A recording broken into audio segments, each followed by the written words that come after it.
pretty sure you already seen the name in the bulletin this morning. And the name of the message this morning is Smoke Screen. We're going to go into a few things, but most of it's going to come right from the mouth of Jesus. Talking about being deceived, we got to be careful of the things around us, those around us that are really dressed up like sheep, but they're ravaging wolves, ready to devour everything around them. We got to be so careful. It's like right now today around the churches, there are folks standing around with bags of locusts ready to turn them loose on the church. Because folks don't want the church around in their communities and all today. It's like lawlessness has become the number one theme of neighborhoods, cities, even our government and other areas throughout the U.S. and territories and so forth. It's become love has went out the window. Where's the love that we once seen throughout the communities and in different areas where we would go and everything? You see people helping folks, being polite, opening doors. How are you doing? These things are becoming very, very, well, I should say gone. They're almost history nowadays. But we're going to get into the Word and we're going to see what Jesus has to say about it. First, I'm going to give you the definitions of smoke screen. A couple of them are from the dictionary. All right, the definitions, but some I had to paraphrase for you a little bit. Hopefully it'll kind of shake the knees a bit, get you to understand where we're at today. Hallelujah. The first definition is of smoke screen: a mass of dense smoke produced to conceal an area, vessel, or plane from the enemy. 2, something intended to disguise, conceal, or deceive, or camouflage. Number 3, an activity that appears to be good, but is intentionally fashioned to divert attention from the true motive.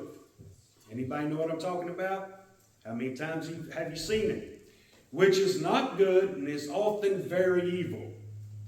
Number 4, we have been subjected to this manipulative, just blatantly in your face strategy for quite a few years throughout this nation. And you've seen it in other countries. It's happening everywhere, not just on our home front.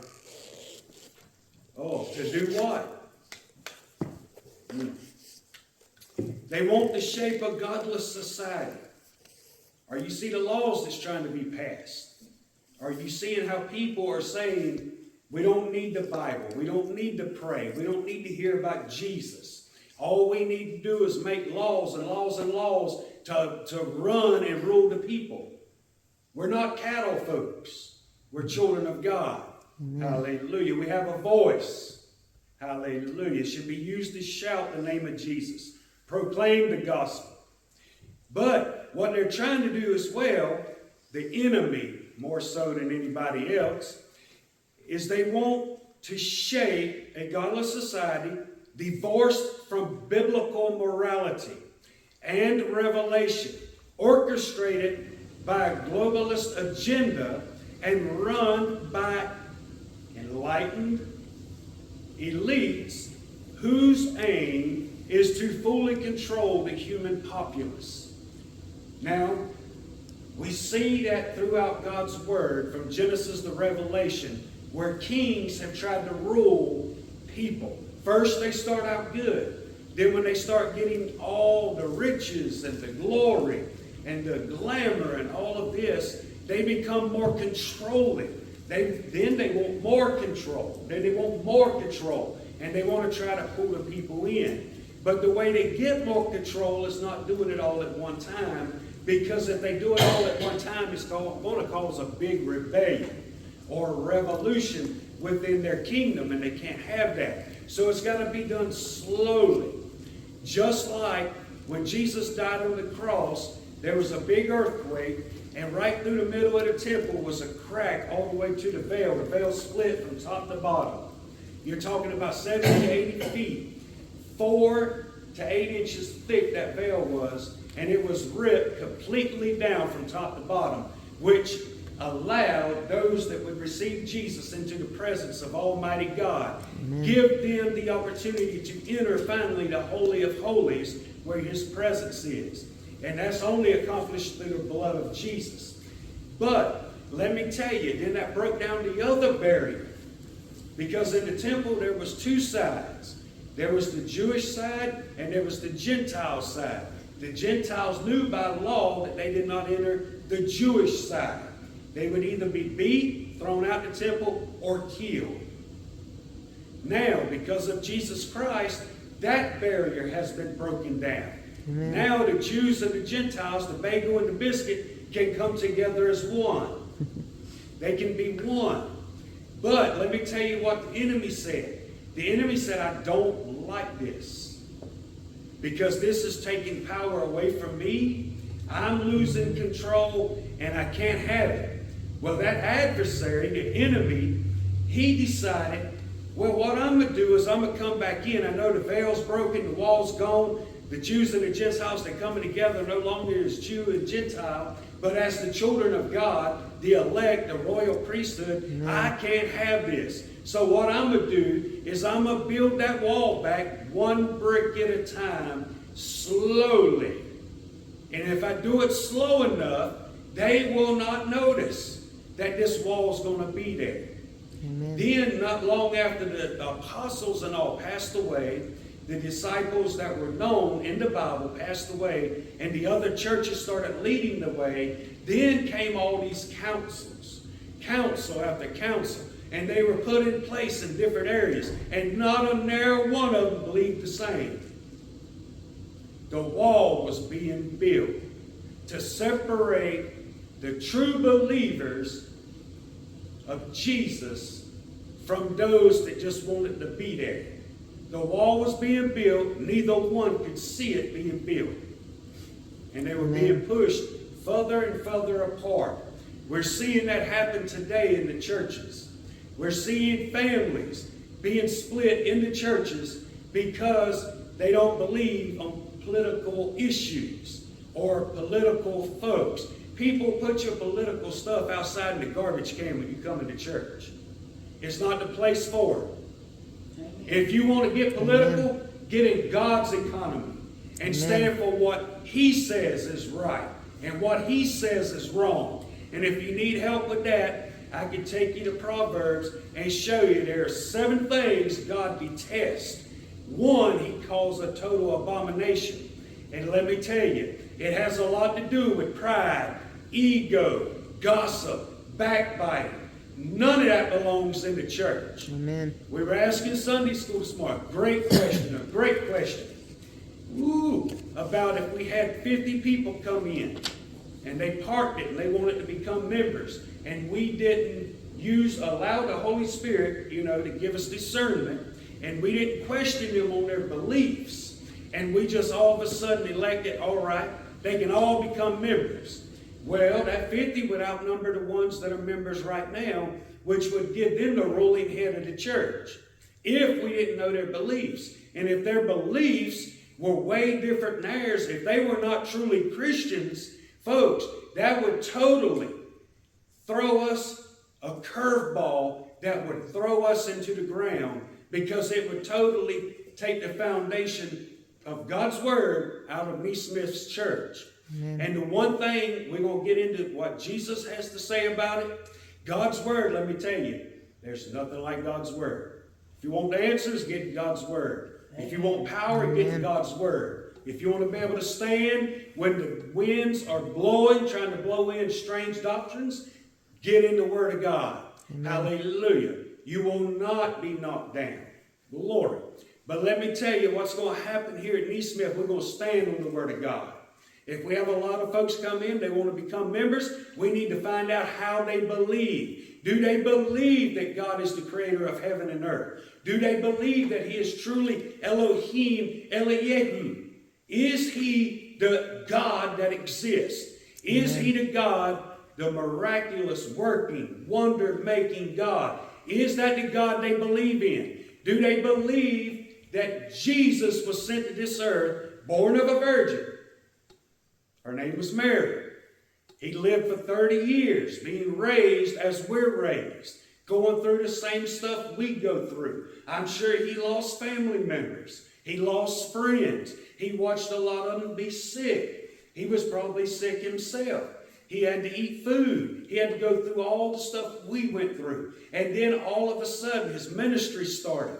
Then people, well, a lot of times the King James Version calls them Jews. They say Jews in the King James, but it does not mean all the Jews. It was the Judeans that were the lawmakers, and they were the ones that didn't like Jesus.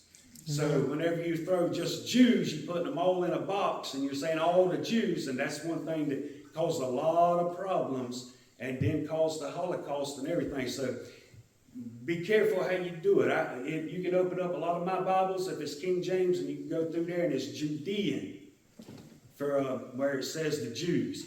But there's a lot of reason behind that. It just puts too many of them in one box when it was just the lawmakers that were coming against Jesus. Because the Word of God says that millions of Jews, Jewish folks, believed in Christ. They became believers. Hallelujah. The lawmakers didn't want it because they were going to lose power. They were going to lose money. Their fancy homes they lived in, they were no longer going to be able to live in because the tithes weren't going to profit them. Hallelujah. Amen. Just like today, you got a lot of prophets running around throwing prophecies everywhere. If you went out and eat with a couple of these prophets, they would prophesy what kind of meal you wanted when you sat down at the table, what you needed to eat. But let me tell you, they work for a non-profit. And their pockets are getting lined, so they're going to prophesy all day long. Be careful who you listen to. Amen. Make sure it's found in the Word of God and grounded in His Word, or you will be deceived. You do not want to be deceived in these last hours, folks. This is the Olam Hazeh, and it's coming to an end. One day soon. Be careful. That eastern sky is going to split. Don't be deceived. Hallelujah. But we got to make sure that in the church that we're grounded in the Word of God, and we're finding out what people believe in, how they hold Jesus. Because let me tell you, not everybody in the church you go to believes in the Jesus you believe in. Let me tell you, I could take you to some churches, people don't believe His Word. Oh, I believe in Jesus. Hey, He wasn't deity, but I believe in Jesus. He died for me, but He's not the Son of God. Yeah, this is happening in the churches, folks. Here at East Smith, we believe He was born of a virgin. He lived His life as we do. He was tempted in every point and every fashion as we are tempted. He knows all that we go through, all that we suffer. He knows. Glory. He went to that cross being tortured, beaten, spit on, everything, called names because of the way He taught and everything. And there was nothing wrong with the way He taught. It just took power out of the hands of the religious leaders. And they couldn't fathom being without that. He went on that cross and suffered the most excruciating pain with His blood dripping into the dirt of the earth. For what reason? Just to say, "Ooh, look what I can do." No. To save each and every one of us. Amen. He was placed in a tomb on the third day. He rose, glorified. Many days later, He ascended to the right hand of the Father where He is still at. And I can almost see Jesus right now. He's on the edge of that seat beside Father God. He's on the right-hand side. And He's like, "Send me. Send me. They're ready. Send me." If Father God's got Him by the collar and says, "Son, not yet. A few more. A few more." Hallelujah. Hallelujah. But it's not going to be too long, folks. Because the Word of God is being fulfilled daily. Hallelujah. Amen. Now, we're going to get into the meat of God's Word. We're going to start in Psalms chapter 2, verses 1 through 12. And really, after I read this, I really don't have to read anything else. Glory, this is going to sum it up all right here. Hallelujah. That's Psalms chapter 2, verses 1 through 12. Lord. Why do the heathen rage, and the people imagine a vain thing? The kings of the earth set themselves, and the rulers take counsel together against the Lord and against his anointed, saying, Let us break their bands asunder, and cast away their cords from us. He that sitteth in the heavens shall laugh.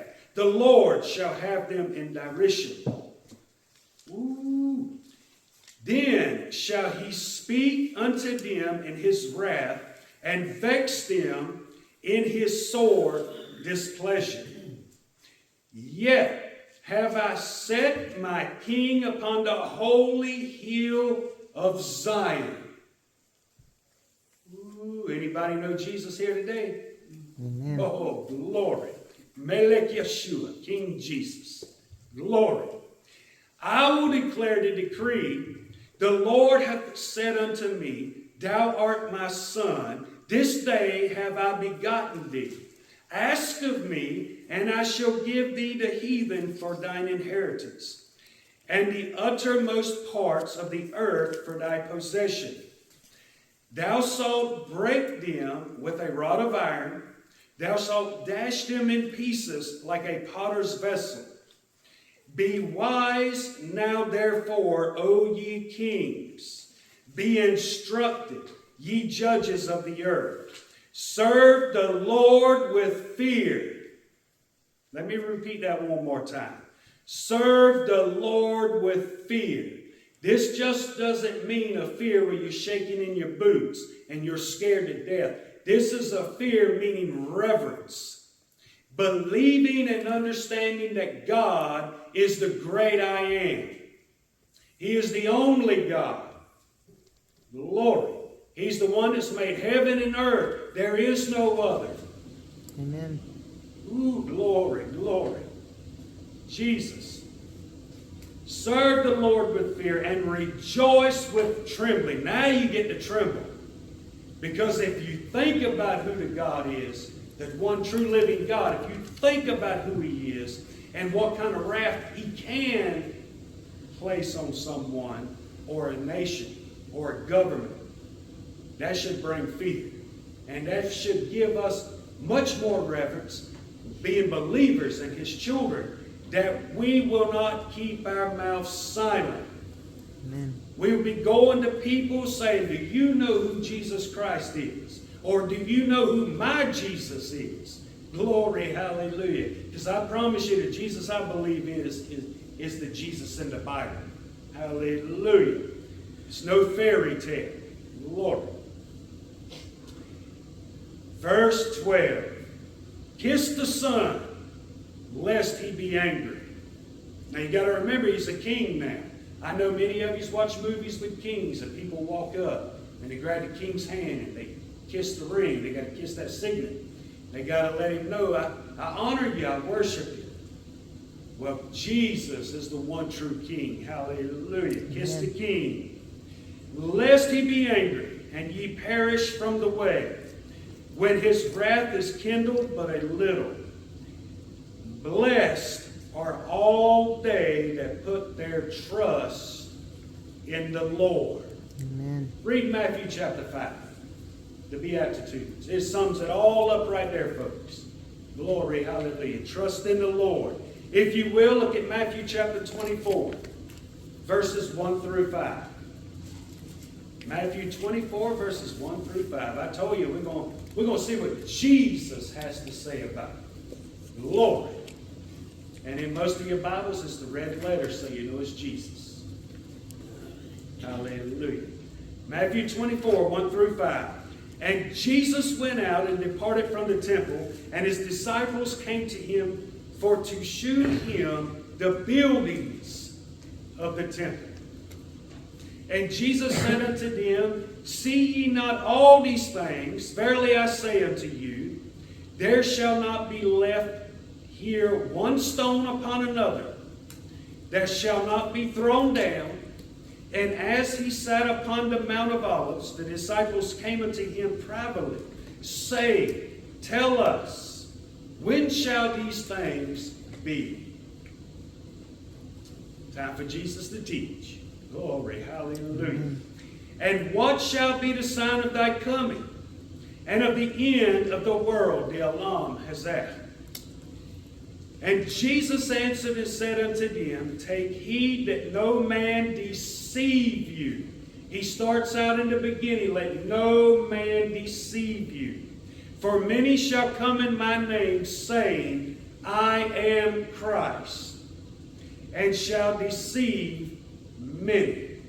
Now, you don't have to raise hands, but how many of you have heard people say in the past 10, 15, 20, 25 years, I'm Jesus, I'm the Messiah, I'm the Christ? Nobody? Oh, I've heard it a lot.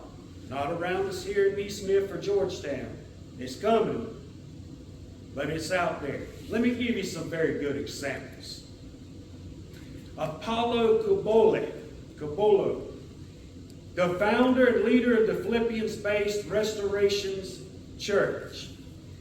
This church is called the Kingdom of Jesus Christ. If you were to look them up and watch them praise and worship, and you were to listen to him preach, you would think he was spot on. That he was coming straight from God's Word.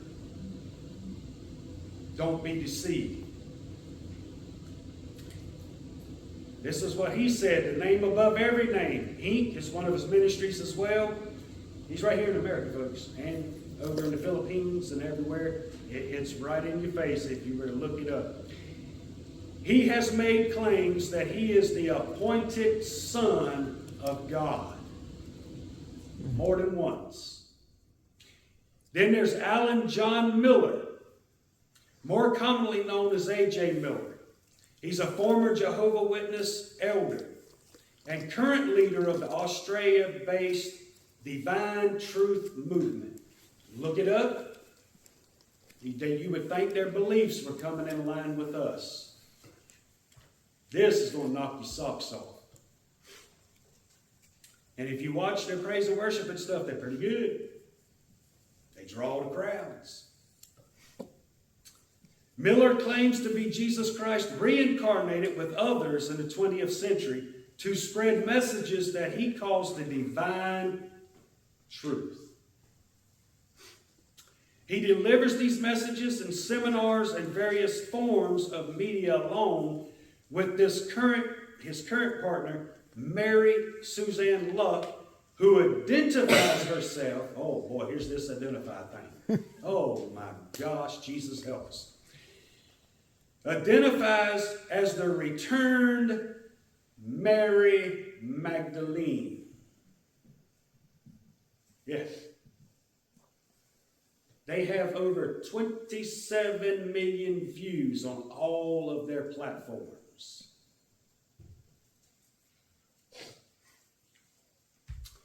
There's Dolores Kane, which was a former M15 officer and whistleblower who, in the summer of 2007, proclaimed herself to be the Messiah. Right here in the U.S., folks. I mean, right here. She has released a series of videos on YouTube, millions of views, claiming to be Jesus. Although she has not built up any noticeable following since her claims, but that was just a couple of years ago, but her viewer content and all is picking back up and is reaching into millions. And then there's Maurice Clemens, an American felon responsible for the 2009 murder of 4 police officers in Washington State, referred to himself in 2009 as Jesus the Messiah. Amy Carlson, leader of the religious group Love Has Won. Who wouldn't check that out? Carlson said she was a deity known as Mother God. She said she was Mother Earth, Gaia, also Cleopatra. Jesus, she even believes she's Joan of Arc. Harriet Tubman, yep. And the list goes on. Marilyn Monroe. She believes she's Marilyn Monroe. Folks, these are all around us. And she believes that she, in her mind, can see when she was hung on the cross as Jesus.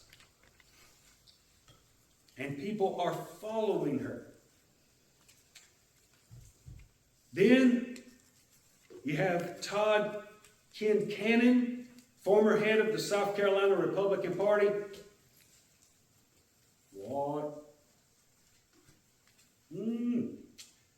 This stuff's for real, folks. But this one will make you kind of sad and laugh. This was Todd Kincannon. This wasn't too long ago in South Carolina. You can look it up. It will really rock you. Former head of the South Carolina Republican Party was arrested in 2018 for killing and mutilating his mother's dog. Reason being, he claimed to police he was the second coming Jesus Christ and that God had told him to do it. Because every 1,000 years there needs to be a sacrifice and blood must be spilled. These folks are all around us. There's musicians right now making new songs, singing that they are Jesus Christ. Right now. They just come out in 2024.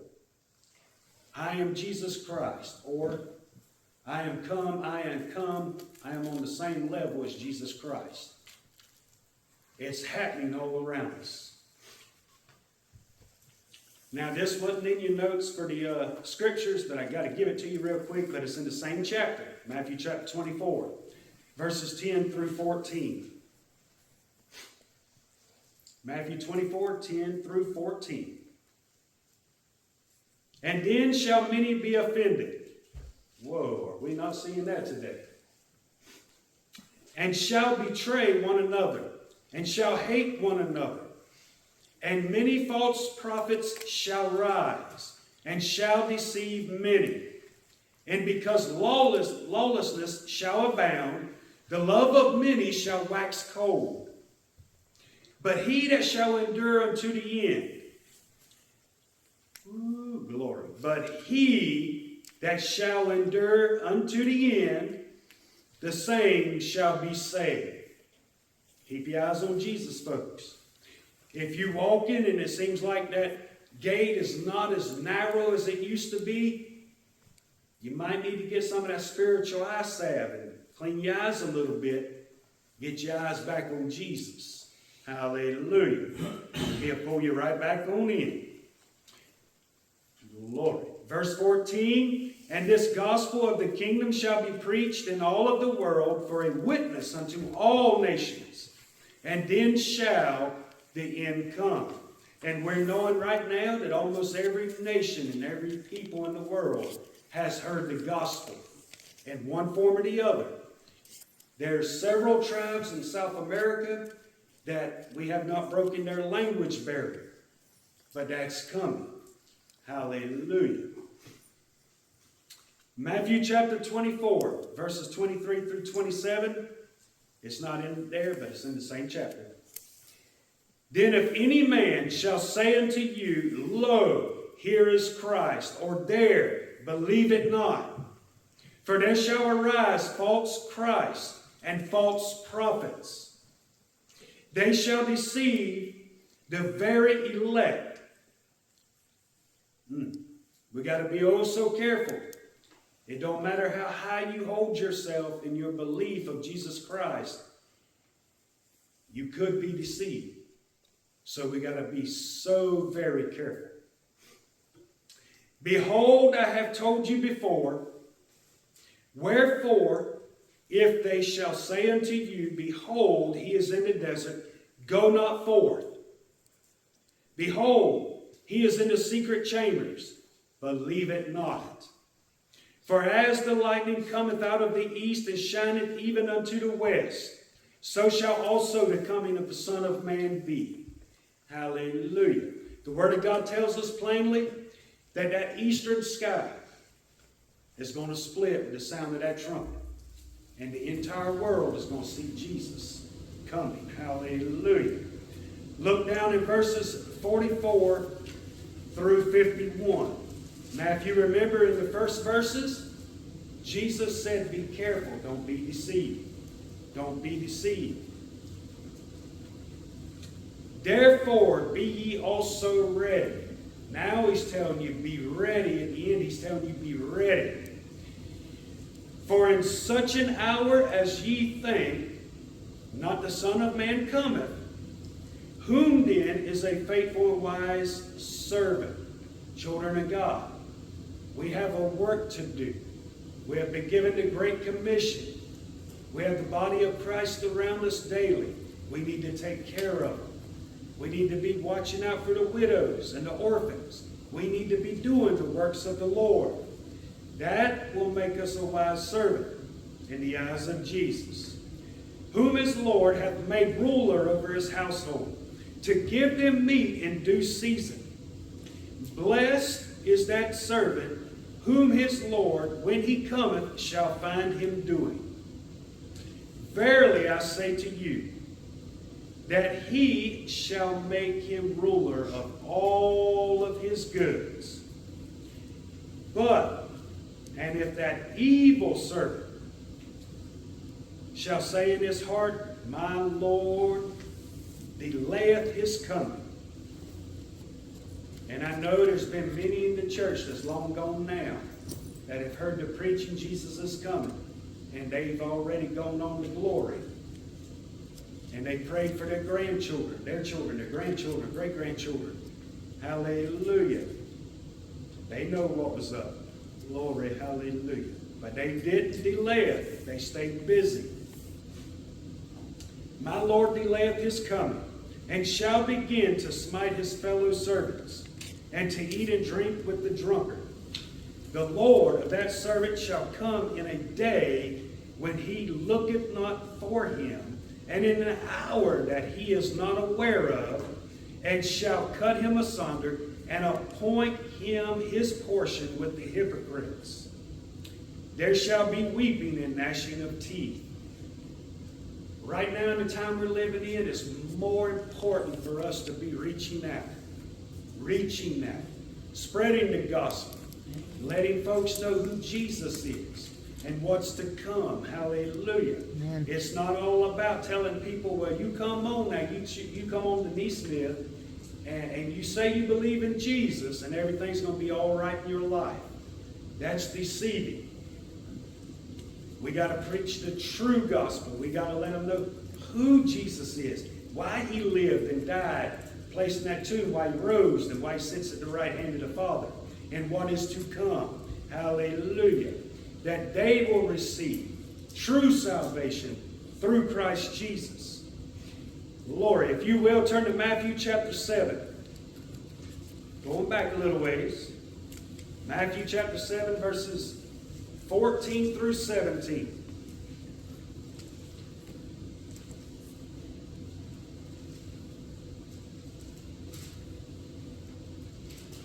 That's Matthew chapter 7, verses 14 through 17. Because straight is the gate, and narrow is the way, which leadeth unto life, and few there be that find it. Beware of false prophets, which come to you in sheep's clothing, but inwardly they are raging wolves. They're like on the inside, almost like rabid dogs or rabid coons. They're ready to devour and tear apart. Ye shall know them by their fruits. Keep this in your heart and in your minds, Neesmith. You will know them by their fruits. Do men gather grapes of thorns or figs of thistles? Even so, every good tree bringeth forth good fruit, but a corrupt tree bringeth forth evil fruit. You can tell a tree by the fruit it bears. You got to remember, Jesus gives us his word for a reason. That way we're instructed and we're taught how to walk this life for Christ and how to run the church and to make sure the body of Christ is in line with His Word. Hallelujah. In John chapter 10, verse 10, Jesus says it plainly. The thief cometh not, but for to steal and to kill and to destroy. And Jesus says now, I am come that they might have life and that they might have it more abundantly. Does this mean you're going to go from poverty to riches? No, not necessarily. Your spiritual life is going to blossom. You're going to be in communion with the Almighty God, which was severed many, many, many years ago. You're going to become His child. Hallelujah.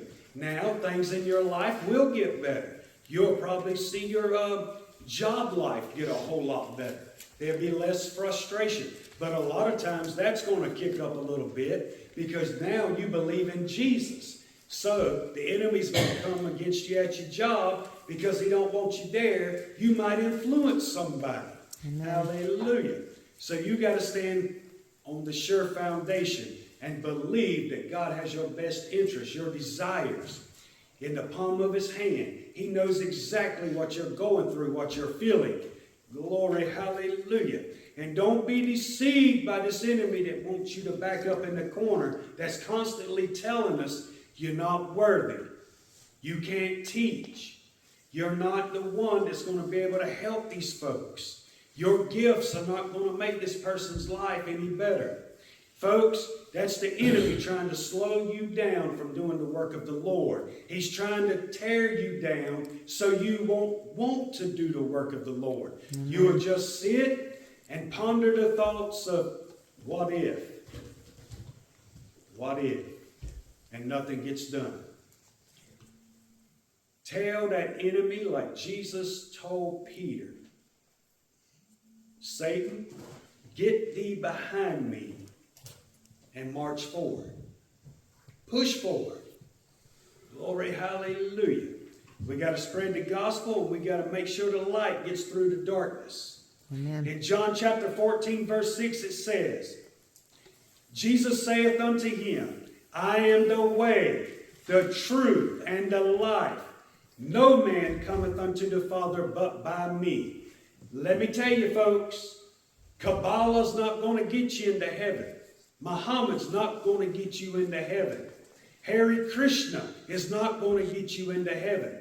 You can believe in witchcraft and Buddhism and all of these other things. It's not going to get you into heaven. The one thing that they all have in common is they believe that Jesus was real, that He is real, that He is a great teacher or a great prophet. The Buddhists, they believe that Jesus was a Buddhist himself. But he was a great Buddhist, highly enlightened. There's only one way, folks. All this stuff the world's throwing at you now, all the witchcraft and all that that's gaining ground and coming back, it is nothing but a distraction. The enemy wants to distract you from the coming of the Lord. He wants to distract you from doing the work of the Lord. He wants to distract you from loving your brothers and your sisters. Amen. That's his whole purpose. And he's working hard every day to try to accomplish that goal. Folks, stand on that sure foundation. Let the enemy know he's not gaining any ground. He's going to lose ground. Hallelujah. Because we're not going to back down. Not here at East Smith. We're going to push forward. And we're going to make sure that the love of God abounds. We're going to make sure that His Word is preached and taught. And there is no diluting it, no polluting it. It's straight from the Bible and straight into ears and hearts. Hallelujah. Allowing the Holy Spirit to have total and complete control. Glory. The biggest part of today's message is don't be deceived. Watch out for the smoke screens, the way things are being covered and so forth around you. The enemy's wanting to cover things that try to get you to stick your foot in that lion's mouth or that bear's mouth. He's wanting to get you to trip and fall. And he's wanting to back you in a corner. Hallelujah. But he can't do it if you hold on to Jesus. Amen. Glory. Push forward, body of Christ. Hallelujah. If you will, turn to page 330. Amazing grace. Thank you for watching. May the Lord bless you and keep you. May the Lord make his face to shine upon you and be gracious to you. May the Lord lift up his countenance upon you and give you peace.